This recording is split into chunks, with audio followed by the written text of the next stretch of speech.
Buenas tardes en España, buenos días en México. Muchas gracias a todas las personas que nos acompañan.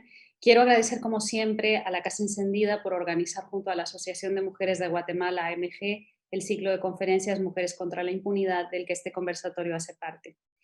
Pero sobre todo, quiero agradecer a Elena Poniatowska-Amor por aceptar nuestra invitación y por acompañarnos hoy en este encuentro tan esperado en el que reflexionaremos sobre la actualidad y especialmente sobre la política eugenésica del capitalismo más evidenciada que nunca a raíz de la pandemia que vivimos, que sobrevivimos, pero también sobre ese casi un siglo de una voz tan admirada en todo el mundo.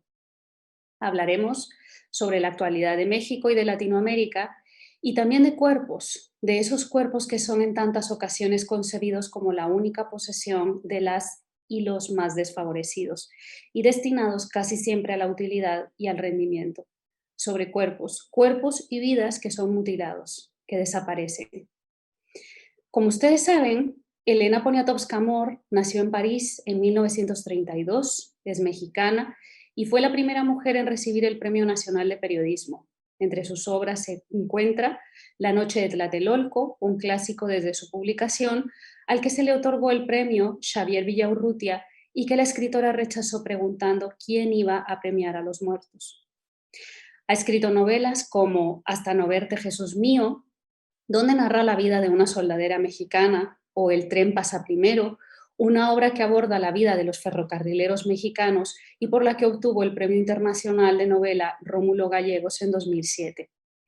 Además, es autora de Eleonora, La flor de lis, De noche vienes, Tlapalería, Paseo de la Reforma, Querido Diego, te abraza Quiela, Tinísima, ganadora del Premio Mazatlán en 1992, o La piel del cielo, ganadora del Premio Alfaguara de novela 2001.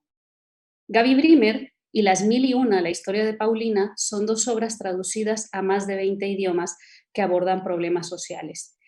Y también trabaja otros géneros literarios. El universo nada, por ejemplo, es la biografía del astrofísico Guillermo Haro. Rondas de la niña mala fue su primer libro de poesía y también ha escrito 5 libros de cuentos para niños y niñas. Poniatowska-Amor ha recibido doctorados honoris causa de diferentes universidades alrededor del mundo.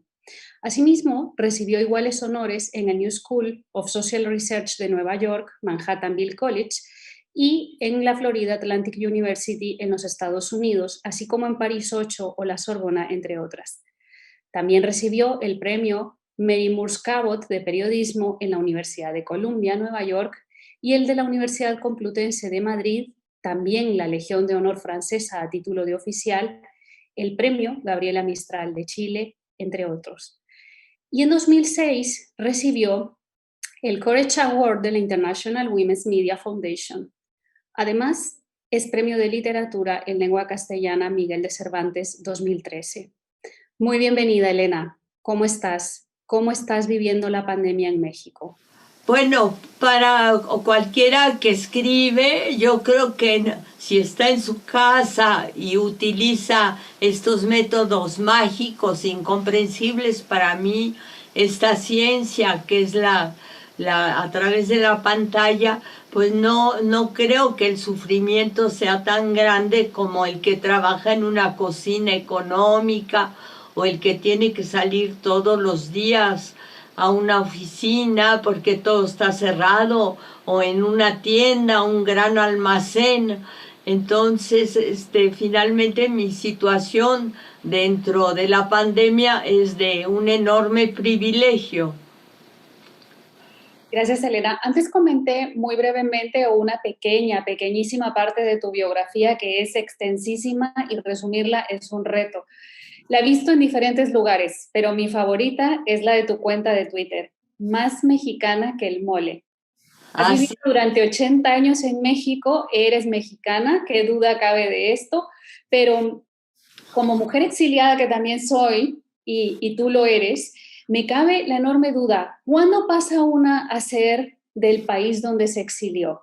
¿Cómo ocurre esto? ¿Cómo ocurrió en tu caso con México, el país de tu madre? mira, a mí siempre me quitan mi apellido materno.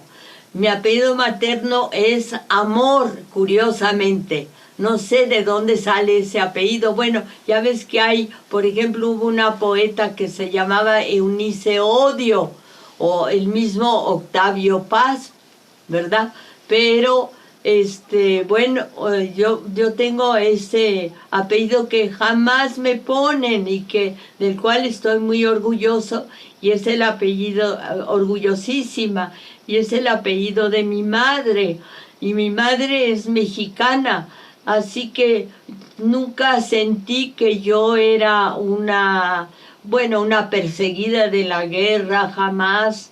Nunca sentí eso, siempre creo que he tenido desde niña una situación de muchísimo privilegio. Eso no quiere decir que no entienda la situación de muchísimas mujeres. Recuerdo cuando vinieron las chilenas a México, vinieron muchos chilenos que entraron a la universidad a trabajar, y recuerdo su dolor por el trato tan espantoso que hubo en Chile a Salvador Allende y a sus seguidores, ¿no? Y eso sí, pues compartí esa situación de exilio, pero personalmente yo jamás podría decir que he sido una exiliada, porque finalmente pues llegué al país de mi mamá. Aunque mi mamá también, como nació en París, también yo no recuerdo mucho que nos dijera que ella era mexicana, porque nuestro idioma materno era el francés. Sí, y justamente sobre el idioma quería hacerte la siguiente pregunta. ¿Cómo aprendiste el español mexicano? ¿Lo hablabas desde niña en casa poco? Porque me dices ahora que el idioma de ustedes era el francés. ¿Lo aprendes al llegar a México? Lo aprendo a llegar a México en la calle, y siempre he tenido un español muy mexicano y muy de la calle. Lo aprendí por ejemplo, las personas que trabajaban en la casa, las nanas, así, la cocinera. Yo hablaba el español de su español, un español que venía también del campo, pero hasta durante muchos años yo nunca supe que nadie, se decía nadie, yo siempre decía nadie, porque eso era lo que oía, y decía un montón de palabras populares, y también así escribí, así, yo creo que escribo un poco así porque una vez Carlos Fuentes dijo que, ay, Elena escribe como la India María. Es un personaje que le pasan puras desgracias en el mercado, que salió en el cine mexicano.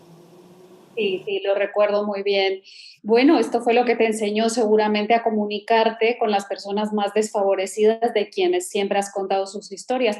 Pero quiero que volvamos un poco a las personas refugiadas porque aunque tú mencionas que tu situación ha sido de mucho privilegio, sí que es verdad que la palabra refugio, exilio, ha estado siempre muy presente en tu familia. ¿Tú qué opinas ahora mismo de la crisis de las personas refugiadas en Europa? Imagino que como casi todas las personas, estarás al tanto de que más de 30.000 personas han sido asesinadas, han fallecido ahogadas en el Mediterráneo, puesto que Europa ha cerrado sus puertas, mientras que, por ejemplo, durante la Segunda Guerra Mundial, países como México se abrieron a, por ejemplo, los republicanos españoles, que fueron más de 25.000, quienes fueron recibidos con los brazos abiertos entre 1939 y 1942.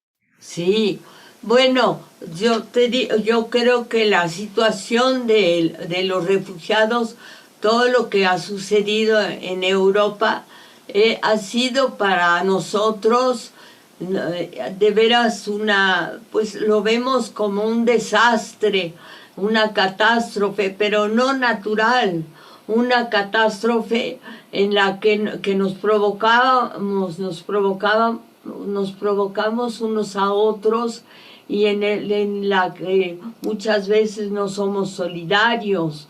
Aquí en México ha habido grandes familias alemanas que huyeron de los nazis, como Margit Frank, Mariana Frank o Rodolfo Stavenhagen, muchos que además se integraron a la vida de México e hicieron grandes aportaciones a la vida cultural de México. Pero hay también gente que yo conocí, traté, fui a ver muchas veces cuando, en muchas ocasiones, en sus cuartitos, en sus departamentos pequeños, cuando escribí La vida de Tina Modotti. Eran muchos de los refugiados de los que tú hablas, refugiados españoles que trabajaban en trabajos menores, que no alcanzaron, no eran los grandes intelectuales como León Felipe o Juan Rejano, que llegaron a los periódicos, hicieron grandes aportaciones, los que hicieron el Colegio Madrid, los maestros españoles, pues de grandes vuelos, ¿no? Grandes intelectos que realmente forjaron la cultura mexicana. Poetas, yo recuerdo León Felipe, lo iba yo a visitar porque lo quise mucho, y siempre le gritaba a su mujer: Bertuca, Bertuca, ven a ver a una rusita. Le llamaba la atención, y él vivía en la calle de Schultz, una calle pues que era una calle muy modesta. Todos ellos vivieron, no tuvieron grandes puestos sino hasta más tarde, y fundaron editoriales como Joaquín Díez Canedo, fundaron cosas que yo creo que son imprescindibles dentro de la cultura mexicana. Ha muerto hace no mucho Federico Álvarez, que fue el director del Fondo de Cultura Económica de México en Madrid, y que ayudó muchísimo a la escritora Elena Garro, la esposa de Octavio Paz, y a su hija. Entonces, ellos forjaron una comunidad intelectual de primer orden, y todos pertenecieron y fundaron muchas de las grandes instancias culturales de México. Pero como tú dices, pues lo más doloroso es la gente que está encima de una balsa o en una barca en el mar, y que ningún país le abre los brazos, ¿no? No hay ninguna playa que los esté esperando. Niños, mujeres, ancianos, y yo creo que de nuestra época es una de las situaciones más atroces, y es una de las situaciones también condenatorias de nuestra manera de ser, de la manera de el egoísmo finalmente de los países de Europa. Y Sí. también sí. Y definitivamente es parte de esa insolidaridad de los tiempos que corren. Mencionaba antes que México fue un país que recibió a muchas personas refugiadas con los brazos abiertos, porque como guatemalteca también me consta la gran cantidad de personas guatemaltecas durante el conflicto armado que se refugiaron en México. Sin embargo, hablando del cierre de fronteras, quisiera también escuchar tu opinión sobre el papel que está jugando México ahora mismo respecto de otras personas de Centroamérica. Hemos visto esta semana, por ejemplo, hemos vuelto a ver muchas imágenes de una nueva caravana migrante que se desplaza desde Honduras hacia Estados Unidos, y pareciera que lo que México está haciendo es convirtiendo su frontera sur en una anticipación de la frontera de Estados Unidos. El muro del cual Donald Trump hablaba pareciera estar ahora en la frontera sur de México, y México ha dejado de convertirse en ese país solidario que fue antaño. Sí, tienes toda la razón, y es algo muy doloroso e absolutamente incomprensible de este gobierno, de que muchos refugiados, muchos que quieren atravesar, muchos que quieren ir a Estados Unidos, Dicen, a veces te dicen que la policía mexicana o los perseguidores mexicanos pueden ser peores, el maltrato puede ser mucho peor que el que se les da en la frontera en Estados Unidos. Y eso ha sido una gran vergüenza. Creo que es una gran vergüenza para la política exterior de nuestro país, y creo que deberíamos, los mexicanos que estamos aquí, insistir ante el secretario de Relaciones Exteriores, Marcelo Ebrard, de que México nunca ha tenido ese papel, esa actitud, esa crueldad, y que no puede seguir siendo un lugar de paso, pero ya no de paso, sino un lugar de tortura. He hablado alguna vez con los que han tratado de atravesar a Estados Unidos y me han dicho, es peor México, es peor la frontera mexicana que la frontera norteamericana. Porque allá ya están como, bueno, ya hay como una costumbre, mientras que México parece que no, que es una cacería. Sí, definitivamente. Y además agradezco mucho que reflexiones sobre estos dos tipos de perfiles de personas refugiadas, porque muchas veces pareciera que se nos hace muy fácil empatizar con esa clase intelectual que aporta a un país que llega, pero no se nos hace tan fácil la empatía respecto de personas migrantes y refugiadas que llevan quizás su única posesión, que es su propio cuerpo, para la fuerza de trabajo, para ser un medio más de producción. Y un poco hacia allá quisiera ir, reflexionando también, porque los tiempos nos obligan a ello, sobre la pandemia del COVID-19. Antes decía, en la introducción de esta conversación, que esta pandemia ha hecho mucho más evidente la política eugenésica del capitalismo.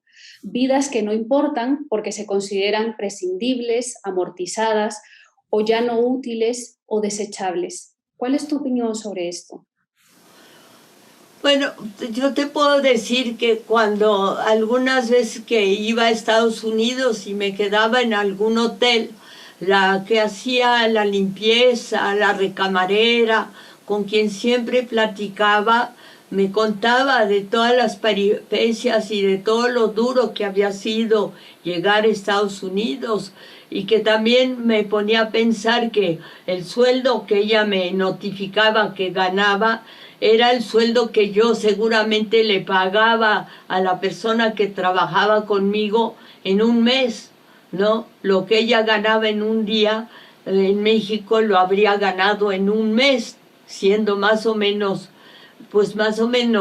justa, dizque no sueldos de miseria en México. Pero sí, yo siento que hay también en todos los sectores gubernamentales hay racismo.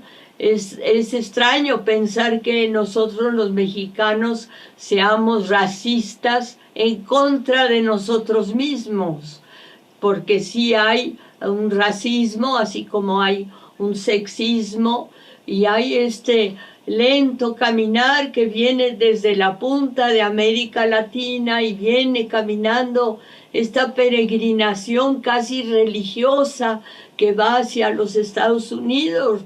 Recuerdo que un obispo que estaba en la frontera gritaba: no vengan, no vengan, que no, aquí no es el paraíso, no sigan viniendo. Pero esa caminata incesante ha seguido, y muchos que se fueron sí mandan en México. Si tú lo examinas, la política, en gran parte México vive de las remesas que llegan de Estados Unidos, que mandan a sus familias los trabajadores mexicanos allá.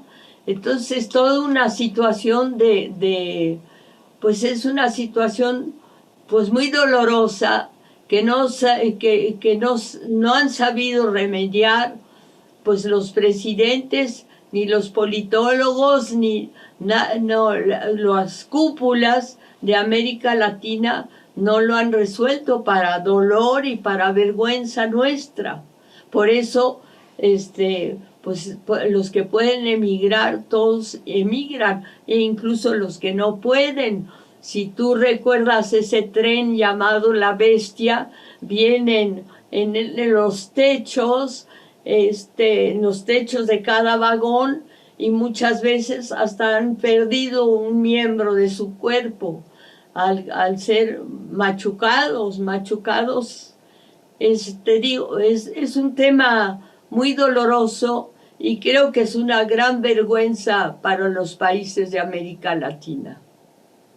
Sí, y justamente mencionábamos antes que estas personas que migran, muchas veces lo único que les acompaña, porque no puede ser de otra manera además, es su propio cuerpo, las posibilidades de su propio cuerpo, que es concebido la mayor parte de las veces como la única posesión que tienen y que además está destinado en el mundo capitalista a la utilidad y al rendimiento. Mientras que el capitalismo tiene otra versión, tiene otra cara también, que es menospreciar la trayectoria vital como una experiencia, como conocimiento y no solo como una herramienta más para la producción. Suele desechar, por ejemplo, y devaluar esa experiencia vital, por ejemplo, de las personas mayores.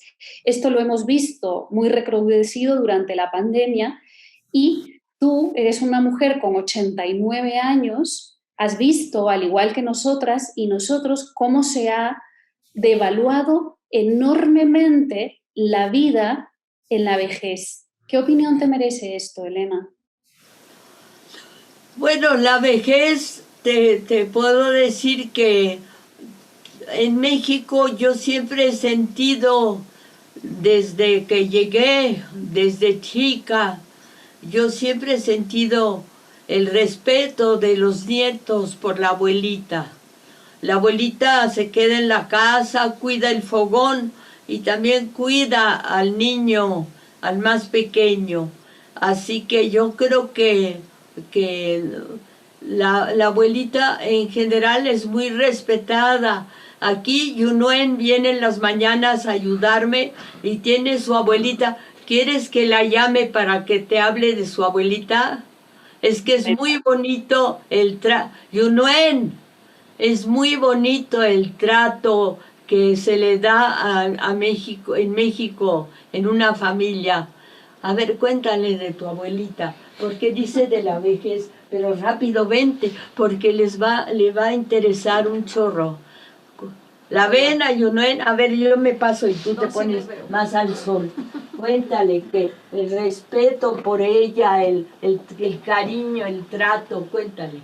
Bueno, buenas tardes. Sí, aquí en México tenemos mucho esta costumbre o educación de respeto hacia los mayores. De hecho, desde la cultura mexica o nuestras culturas antiguas, precolombinas, está esta situación del respeto y veneración por los abuelos, porque son ellos los que conservan la sabiduría, los que tienen todo el conocimiento que transmiten a las generaciones jóvenes. Entonces, en el caso de Elena, muchos jóvenes de los que se acercan a ella para consultarla la ven precisamente como una abuelita. Por eso también es como el cariño que ella tiene, ¿no? Hay jóvenes que le escriben: abuelita Elena, ayúdeme con mi libro, abuelita Elena, ¿cómo escribo, abuelita Elena? Y Elena los trata como nietos, los trata con ese mismo cariño y ese respeto, y es parte de nuestra cultura mexicana también. Sí, me parece súper interesante, Yunuen. Espero haber aprendido ya a pronunciar bien tu nombre, que es preciosísimo. ¿Nos recuerdas otra vez qué significa tu nombre? Una de las interpretaciones es de las más bellas o agua clara, y Agua es un Clara. nombre purépecha. Es precioso, es precioso. Muchas gracias, Yunuen. Nos sirve mucho porque efectivamente mi percepción y la percepción de muchas personas es que la vida de las personas mayores es mucho más desechable en Occidente, que nuestras culturas conservan esta parte de respeto que definitivamente es prehispánico. Sí, sí tiene mucho que ver. En México tenemos también como la costumbre de que los abuelos se quedan en nuestra casa, no somos tanto de llevarlos a un asilo a que pasen ahí sus últimos años, ¿no? Están en la propia casa, no son desechables, es feo decirlo, pero no son desechables, finalmente siguen siendo parte de nuestra familia y por eso están con nosotros, y si el abuelito cumple un año más, pues lo festejamos porque está un año más con nosotros. Sí, es una visión completamente diferente. Y volviendo un poco a tu vida, llevas más de 60 años contando la vida de las personas más desfavorecidas, de quienes buscan a sus desaparecidos y desaparecidas, de las mujeres que hicieron patria, que me encanta como lo dices, y lo has hecho desde una escritura que transita con una gran comodidad de la crónica periodística a los distintos géneros literarios. Y de esto quiero hablar, de periodismo un poco ahora. Como mujer periodista que eres, ¿qué significa actualmente ser periodista en México? Según Reporteros Sin Fronteras, México es el país más peligroso de América Latina para las y los periodistas. Sí, sí, yo tengo amigos y amigas jóvenes reporteros también cuya situación sí viven una situación de peligro y que tienen que cuidarse muchísimo en las revistas de izquierda, como puede ser la revista Proceso, en el periódico de izquierda La Jornada, periódicos que denuncian, pero también habría que recordar a los moneros, como se les dice a los caricaturistas, que también corren muchísimos riesgos, son muy incisivos y ahora tienen un programa de televisión iniciado por un joven creo que de antecesores de España, Rafael Barajas el Fisgón, que hacen una tarea de condena de la violencia que es realmente admirable, ¿no? Entonces verlos a ellos te devuelve la fe en la humanidad o en la condición humana. Humanidad, Elena, la condición humana, esa condición que le ha sido negada históricamente a las mujeres. Dices en varios de tus libros que uno de los mayores actos feministas es hablar de otras mujeres. Y yo quiero hacerlo contigo en el tiempo que nos queda de conversación. Sobre todo, quiero hacerlo respecto de algunas de la vida real que retratas en tus libros, pero quiero hacerlo con un hilo conductor que es a la vez un dolor compartido, la desaparición. Hablar contigo sobre México o sobre mujeres hace ineludible hablar sobre las muchas dimensiones que tiene la desaparición, un tema además recurrente a lo largo de toda tu obra en el que cuentas sobre las desaparecidas, como la jamás olvidada Alaí de Fopa, pero también sobre mujeres que fueron desapareciendo poco a poco, apagándose por años de lucha y de búsqueda. Y también hablas de otras formas de desaparición, como la que sufre Rosario Castellanos, quien alza la voz contra la hostilidad hacia las escritoras. Y aquí quiero citarte, si me lo permites, directamente desde una de tus biografías, en mi opinión, más decididamente feministas. Las mujeres escritoras dieron su vida en una proporción mayor que los escritores. Y no es que fueran desequilibradas, viven en una sociedad desequilibrada, amenazadora, hostil a ellas. Esa misma sociedad que logró que no se aceptaran como escritoras. Aquí reflexionas junto a Rosario Castellanos sobre el reto de reconocerse como escritora en ese mundo en el que ellas desaparecen ante la hegemonía masculina. Sí, tienes razón. Yo creo que ella sí lo vivió. En el caso yo creo que las escritoras ahorita, si tú hablaras con las actuales, con por ejemplo una escritora muy destacada, Sabina Berman, que escribe libros, escribe teatro y escribe crónicas, está en el periódico. Yo no puedo hablar con ella, por ella, pero a lo mejor ella te diría que ha sido marginada o ha sido perseguida por ser mujer. eso no puedo poner palabras en su boca porque no hemos hablado de eso, pero sí siento que siempre se le da prioridad al hombre, ¿no? Se le da, la que se quejó mucho de eso, además de Rosario Castellanos, fue Elena Garro, pero Elena Garro, la esposa de Octavio Paz, sobre todo se quejaba durante horas, inmensidades de tiempo, de Octavio Paz, su marido, entonces, que fue su marido y con quien tuvo una hija, Elenita. Entonces,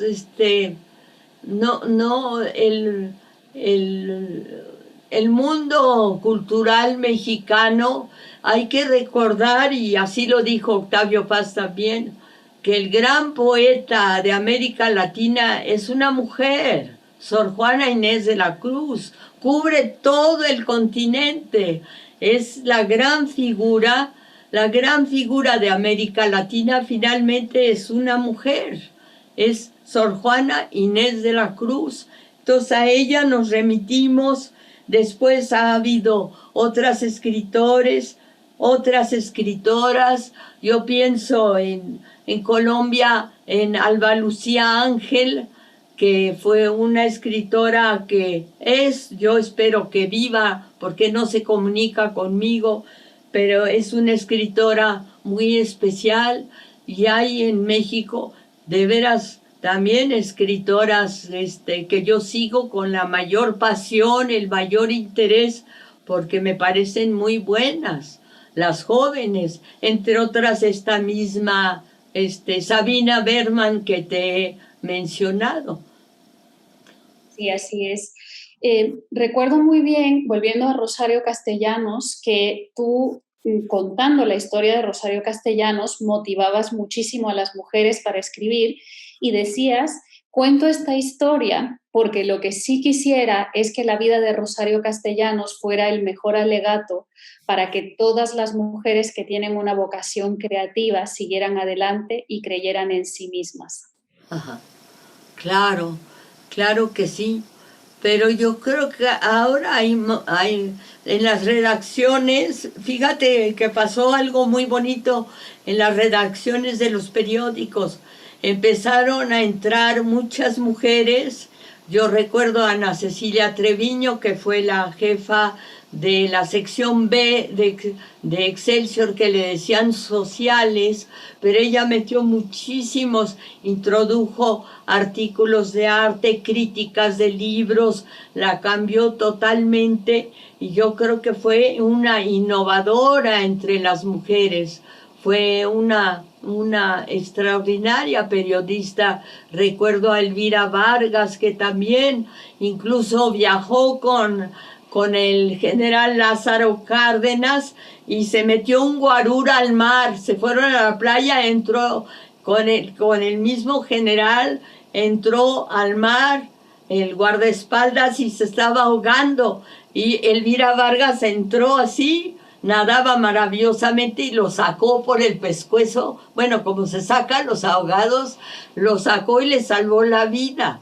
Así que sí, eso fue hace 70 años, ¿no? Entonces sí ha habido mujeres muy extraordinarias.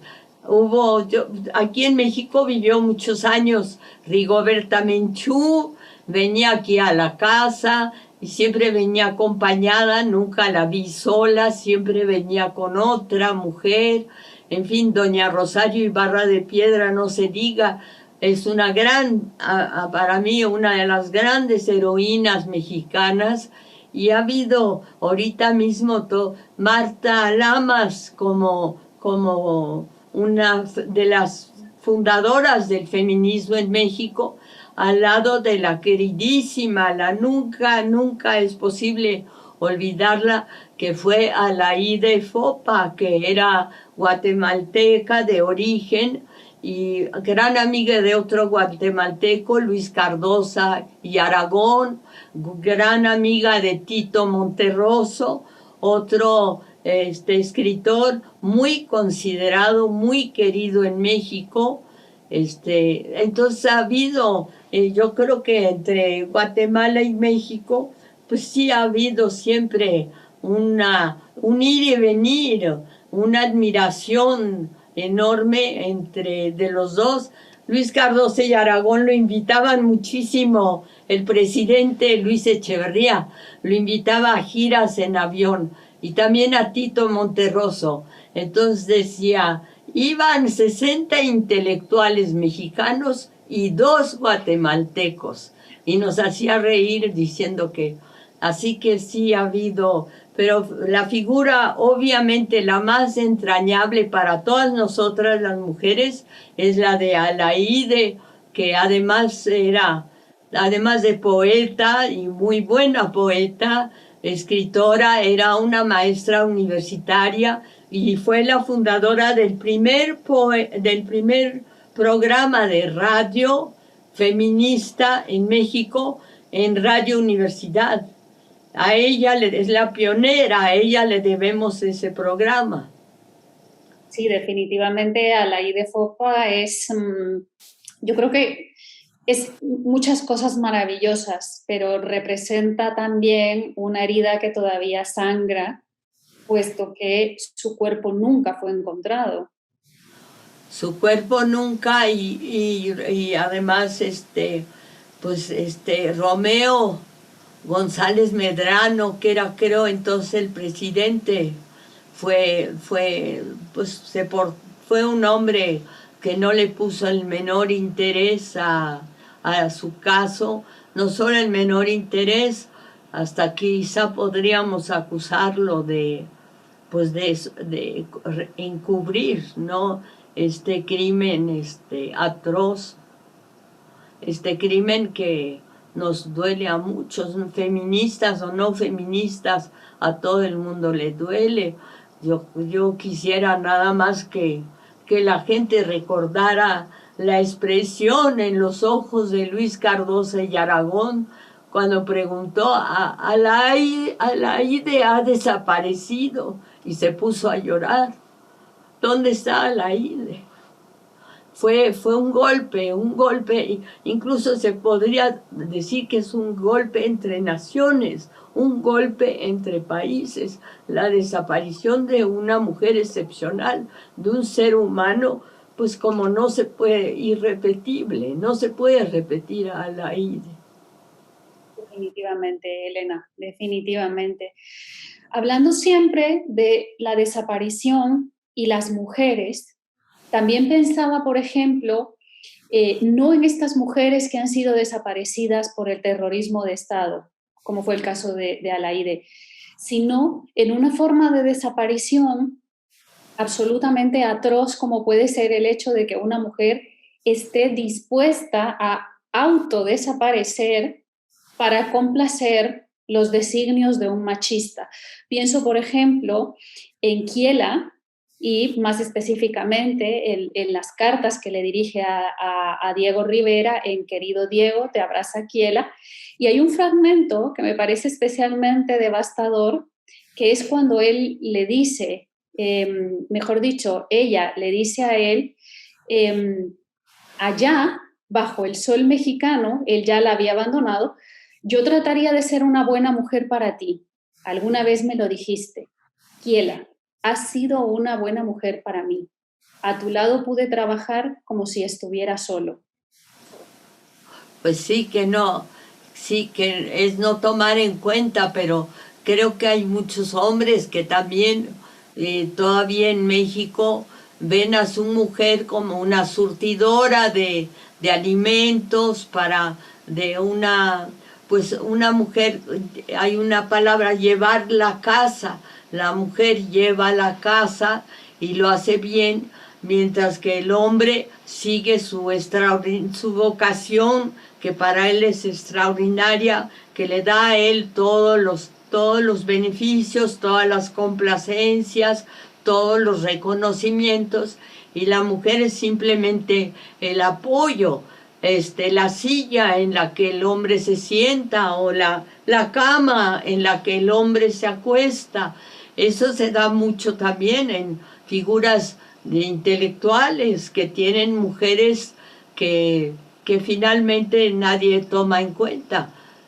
yo no sé, quizá yo me refería también bueno, al hombre, el hacedor, el intelectual, el héroe, bueno, el luchador social o no social, el luchador, y la mujer pues con la pasta rota y en la esquina, en un rincón. Eso se da, eso sí es muy, yo creo que eso sí es una de las características de América Latina, ¿no? Siempre, ahora en México hemos quitado eso de la primera dama, pero la primera dama nunca opinaba sobre ningún suceso, repartía desayunos escolares, repartía la comida a mediodía, acompañaba sin decir así, no decía palabra, era, si podía hacerlo, pues era una figura decorativa.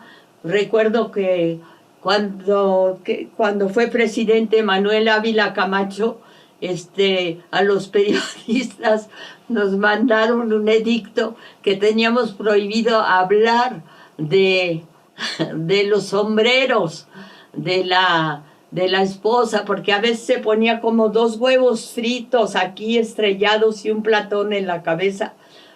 Yo creo que estaba de moda eso, y entonces pues no les gustaba, que no podíamos mencionar eso, era orden de la presidencia no mencionar los sombreros. Pero bueno, hubo una Evita Perón, hubo otras mujeres que destacaron a pesar de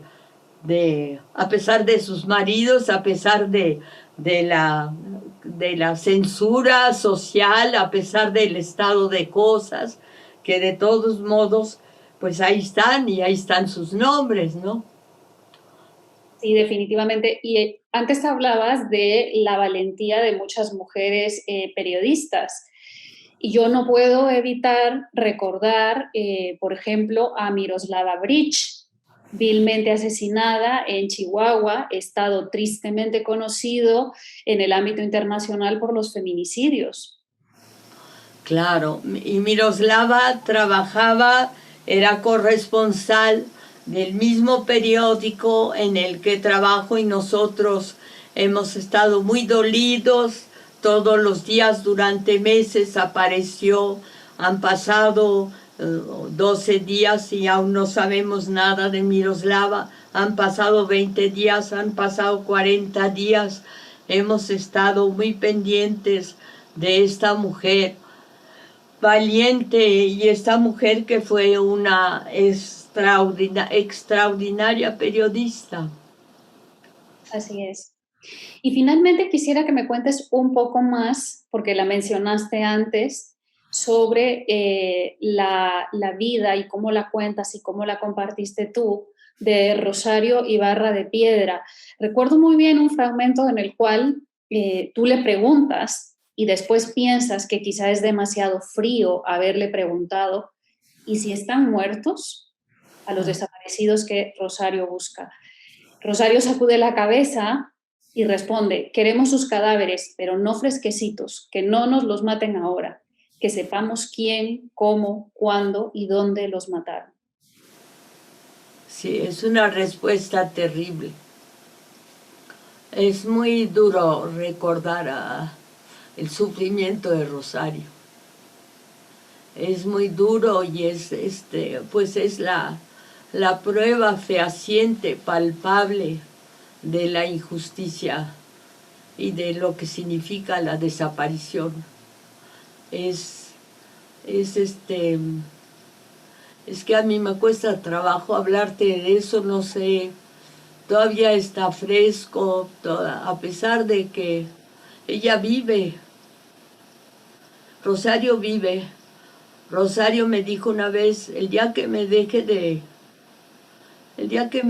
pintar el pelo, no sé por qué no le gustaba blanco, es que ya me habré ido de todo. Y no se ha ido, vive, pero ya el pelo lo tiene blanco.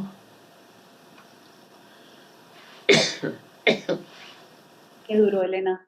Qué duro y qué duro saber que esta es la realidad de tantas madres, de tantas mujeres que buscan a sus hijos e hijas, porque además está documentado y en este mismo ciclo de conferencias Mujeres contra la Impunidad hemos reflexionado cómo son las mujeres las que encabezan las luchas en las búsquedas por las y los desaparecidos. Claro, claro que sí. Es Son la las historia. madres, son las madres. Ella las reunió porque al principio las primeras madres a quienes ella vio eran los que desaparecían eran campesinos. Y entonces la madre decía, pues ya le mandamos decir su misa. ¿Quién sabe en qué andaba? Ya le mandamos decir su misa. Entonces Rosario empezó a indignarse. ¿Qué misa ni qué 8 cuartos? ¿Qué misa? Vamos a buscarlos. Entonces ella encendió la llama. Ella prendió ese fuego. Incluso a veces en contra de los padres que tenían miedo. Qué dolor, Elena. Qué inenarrable es el largo e interminable camino de la desaparición forzada. La desaparición es una nueva forma de tortura y quizá la peor de todas, porque no sabes qué pasó, no sabes dónde está, no sabes, buscas al hijo como lo buscó doña Rosario Ibarra de Piedra en todas las cárceles de toda la República. Vas a La Haya, vas a todas las instancias en el mundo, en Suecia, las instancias culturales y sociales y humanistas, y nadie puede devolverte jamás a tu hijo. Como el tiempo avanza, Elena, y sé que has hecho un esfuerzo enorme por acompañarnos, quiero hacerte solamente un par de preguntas más y Claro. después sí quiero dar paso a 2 preguntas que nos hacen una reconocida escritora mexicana y una periodista para poderle dar un poco de paso al público y que tenga interacción contigo también. Antes de eso, sí quiero preguntarte sobre tu legado. Cuando a los 89 años tú ves tu vida en retrospectiva y hablamos de tu legado, por supuesto vemos que es inconmensurable, más de 50 libros transitando por todos los géneros, una fundación con un patrimonio maravilloso que cuenta más de medio siglo de la vida política, social e intelectual de México. ¿Cómo ves la vida hacia atrás con tus 89 años? Recuerdo que le dijiste a Carmen Aristegui que el premio Cervantes es el premio a la vejez. Ah, sí. Bueno, sí, cuando eres viejito ya te dan premios. Es una compensación, ¿no? Bueno, pero también a veces les dan un premio muy bueno a los jóvenes. Así que a las mujeres más jóvenes también. Pero como, pues yo veo mi vida como sentada frente a una pantalla, bueno, antes frente a una máquina Remington, que se te hundían a veces los dedos y los tenías que zafar así. El sonido de las máquinas de escribir en una redacción para mí era una sinfonía. Y luego los compañeros se atravesaban y, ¿no quieres un café, Lenita? ¿No quieres que bajemos a tomar un café? Así te echaban un poco los perros cuando eres joven, ¿no? Ya cuando eres vieja no te pelan, pero cuando eres joven te dicen que sí, un café. Fue una vida muy bonita y la vida de poder hablar con los demás ha sido para mí una bendición. De muy joven, a los 18 tenía mucho complejo de ser chaparrita y resultó una bendición porque me metía yo como ratón en todas partes y yo nunca le inspiré miedo absolutamente a nadie porque les preguntaba, ¿y usted, señora, qué hizo de comer? Luego me contaba, era muy fácil la comunicación, yo creo en parte por mi estatura, porque si hubiera sido una güerota muy frondosa, muy altota, no creo que habría tenido esa respuesta tan fácil, ¿no? Y entonces eso me cambió la vida, el poder preguntar, y me ha seguido porque he seguido, yo en el periodismo he seguido haciendo entrevistas a políticos, pero también a gente joven, a gente de todos los medios, ¿no? Y es una manera, como no nací en México y llegué aquí a los 10 años, pues fue una manera de conocer a mi país. Apenas salí del convento en Estados Unidos, pues tuve la suerte de poder entrar a un periódico y así he seguido hacia adelante desde 1900. Bueno, yo nací en 32, pero me inicié yo creo que en 53, tengo que checar. Y cuando ves hacia adelante, Elena, cuando ves el futuro, ¿cómo lo ves? El futuro.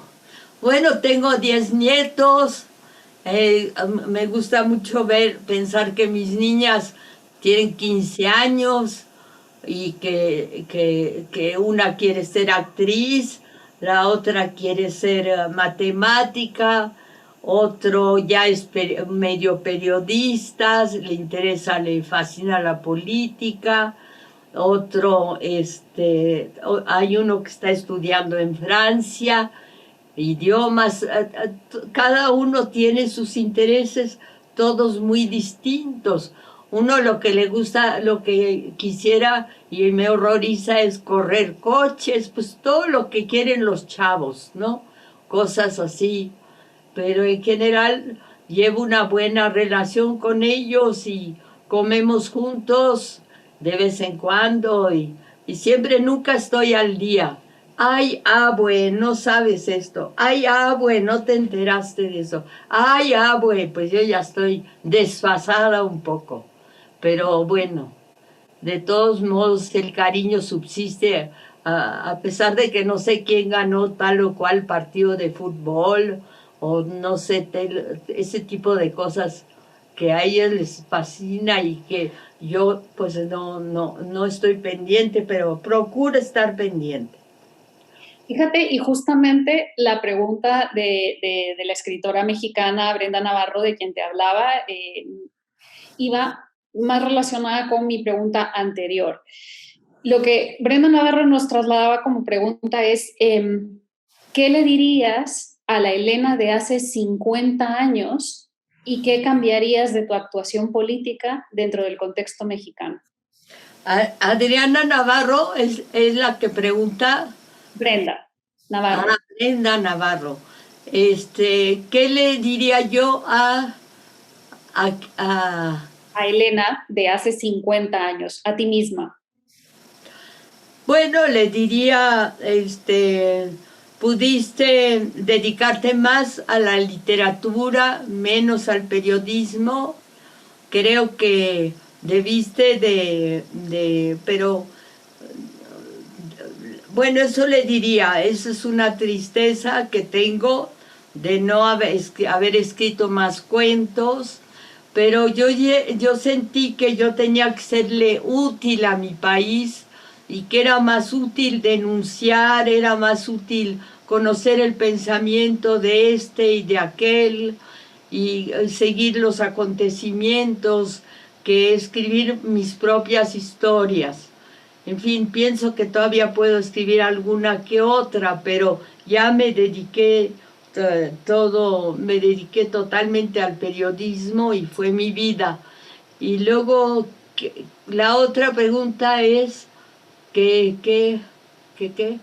¿Y cambiarías algo de tu actuación política en México? Ah, no, para nada, para nada. A mí me vinieron a preguntar alguna vez, vino una comisión creo que eran 4 mujeres, 5, a decirme que querían que yo entrara a la Cámara y les expliqué y yo creo que ellas ya lo sabían, que yo no nací en México y eso es un impedimento total. No puedo, puedo hablar cuando yo quiera de política, puedo censurar, puedo criticar lo que tú quieras, pero lo que sí no puedo hacer es ser ni diputada, no puedo tener un solo puesto. Y además nunca he aspirado a un puesto político en ese sentido. Pero sí me hubiera gustado denunciar cosas y sí me hubiera gustado, bueno, a lo mejor me hubiera aterrado subir a la tribuna, pero vi a doña Rosario subir a la tribuna y otras mujeres que hablan muy bien y eso me compensó pues, cualquier falla o cualquier pérdida. Gracias, gracias Elena. La directora del periódico digital Público, un periódico muy reconocido aquí en el Estado español, Ana Pardo de Vera, también te trasladaba una pregunta y ella dice que hay muchos fenómenos mundiales compartidos y me imagino que se refiere a México o a Latinoamérica y a Europa, pero el que más le preocupa es el del avance de la ultraderecha y el fascismo, los neofascismos excluyentes, machistas, xenófobos, nacionalistas, racistas. Y por supuesto le preocupa qué es lo que pasa ahora con Trump en las elecciones presidenciales de Estados Unidos. ¿Cuál es tu opinión sobre esto? Y lo une a otros personajes de las características de Trump, Bolsonaro, Le Pen, Salvini, y el avance fundamentalmente, como decía antes, de la ultraderecha nazista creciente en Alemania, lo vemos con Vox en España también. Bueno, fíjate que sí es una pregunta muy difícil porque nosotros en México padecemos a Trump directamente, rechazamos a Trump públicamente cada vez que podemos. La verdad, nos pareció una noticia favorable, no, porque finalmente no puedo decir una maldad, pero le dio muy poquito COVID a Trump. Pero, pero bueno, nosotros, yo no te puedo decir cosas muy extraordinarias o muy inteligentes o muy lúcidas sobre lo que va a suceder en el futuro y sobre quiénes son los enemigos. Yo sé quiénes son. Son el hambre, el abandono y son la falta de educación. Para México y para toda América Latina, lo que más quisiera yo, lo que más deseara yo, son dos cosas: que todo el mundo se vaya a dormir habiendo comido más o menos lo mismo y que todos los niños tengan escuela. Son mis dos, ya sé que yo digo cosas súper simplistas, pero no sé elaborar y lanzar grandes teorías. Ojalá y pudiera, pero no está dentro de mi formación.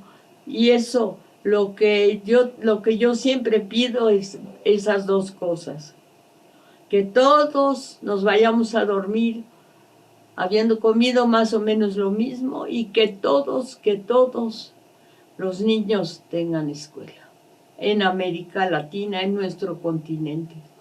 Yo creo que en Europa, en ese sentido, en el de la educación y en el de la alimentación, tienen mucho menos problema que el resto que los países del mundo, ¿no?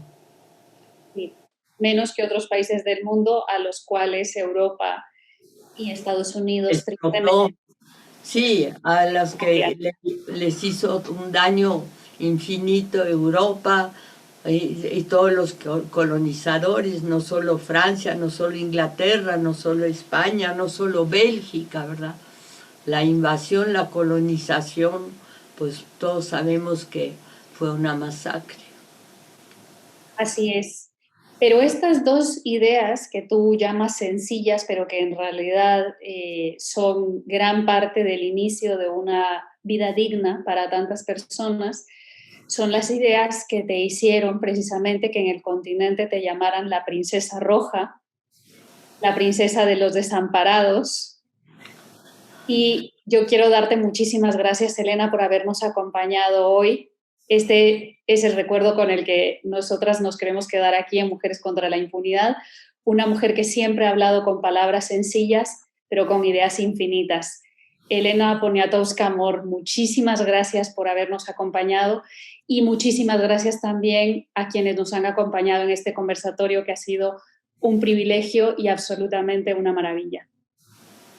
Muchas gracias a ustedes y muchas felicitaciones por ser tan excelente periodista, entrevistadora. Muchas gracias, Elena. Un gran reconocimiento, enorme, enorme viniendo de ti. Gracias de nuevo por tu cercanía y por esa humildad y sencillez que solo tienen las más grandes. Y muchas gracias de nuevo a todas y todos ustedes por habernos acompañado hoy. No se pierdan las conferencias de Mujeres contra la Impunidad que están por venir.